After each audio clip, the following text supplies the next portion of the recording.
Xo'p, hoji oshi unda gunohmi? Birodar, gunoh. Keling, men sizga isbotlab beraman.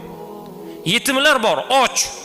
Sizni dasturxoningizda hamma boylar. Birodar, siz biling, sizni marosimingizga kelgan odamlarni yarmidan ko'pini siz chaqirgan dasturxondan o'zining uyining dasturxoni ziyoda. Undan zo'rki kam emas. Va bugun payg'ambar sollallohu alayhi va sallam nima dedilar? Eng yomon dasturxon shunday dasturxonki, boylar chaqirib, kambag'allar esdan chiqarilsa. Bizni bugun ehsonlarimizda hamma to'qlar, bitta yarimta topilmasa, yo'q. Siz mayli, men shunday odamlarga rahmat va barakalla aytaman. Yetimxonadan, kam ta'minlangan boylarni qo'ying, qarindoshlarni qo'ying. Aynan kambag'al bechoralarni chaqirib o'shalarga ziyofat bering, mashalloh, qo'lingizdan kelsa.